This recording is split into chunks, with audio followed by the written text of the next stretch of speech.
Okay, I have a Yale lock that I received from Jeff.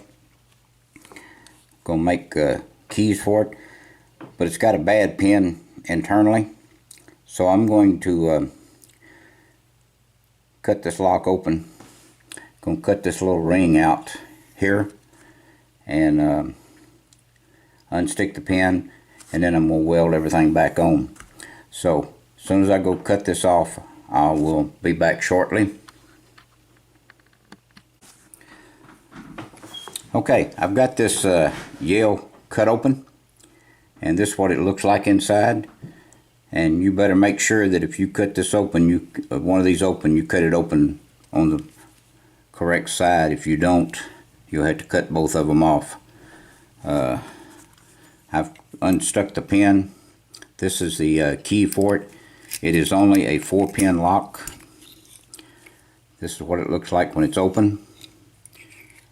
And this is the way it closes. See if we can get it to close now. Just like that. It's got a little notch here that it catches in when you turn it. Then it doesn't turn enough to let the shackle out. Otherwise the shackle will come out if this wasn't spring loaded. You can see the spring here. This spring has to be in. If it isn't, then this whole shackle will pop out. And this screw is what holds this cylinder in. This is only a 4-pin lock. This is the bitting on the key.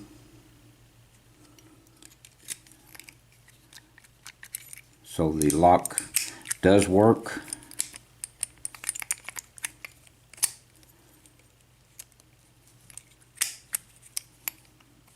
So what I'm going to do, I'm going to take this cover plate that goes here, and it has a little notch that it fits into. I got it upside down.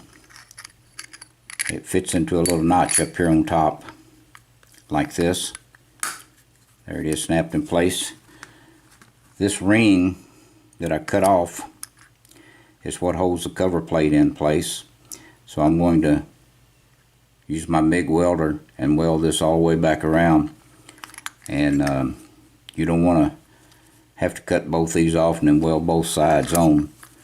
So to make sure, if you ever cut one of these off, that the pins are on your left hand side like this, to where that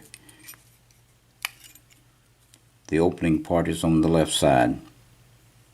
If you cut this side off, you'll never get this out. Okay, I'm gonna go weld it, and I'll be back shortly and see what it looks like. Okay, I've got Jeff's locks finished, impression, except for this Yale, and I'm not through with it yet. I've got to do some more work on this Yale. The key does work, since it's just a 4-pin lock. But anyway, I got to do some more shaping on the Yale. We've got this little herd lock. Nice smooth operation on the key. It's key retaining. Okay, this is the bitting on that herd. Okay, then we've got a WB lock here. Okay, the key does work. This is the bitting on the key. I have another WB lock here. The lock does work. It's a little bit tight there. I mean, you just have to wiggle the key a little bit, but it works and fine. So got that WB lock. Okay, we got this Eagle. Eagle works fine. This is the bitting on the Eagle. I don't know how I did that. I got you 3 keys for that Eagle, Jeff. Okay, on the Sergeant, I'm only going to give you one working key. That's all I've got to give you. I messed up the other two keys. Anyway, I'll give you another working key that in case you want to put it up for future use, but this Sergeant locks works fine. This is the bitting on the Sergeant. The Yale works real smooth. So this is the bitting on the Yale.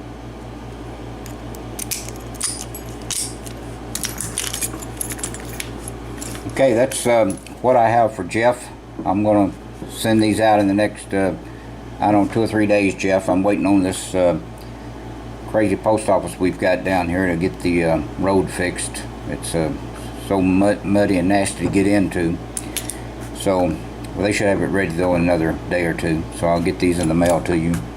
And the Yale, I still got some more shaping to do on it. So I'll keep the Yale. And next time I send you something, maybe I'll have this Yale finished up and I can send that Yale to you then. Okay, hope you enjoy these locks, Jeff. Thank you very much. Appreciate it. Please do not do anything illegal and please stay out of trouble.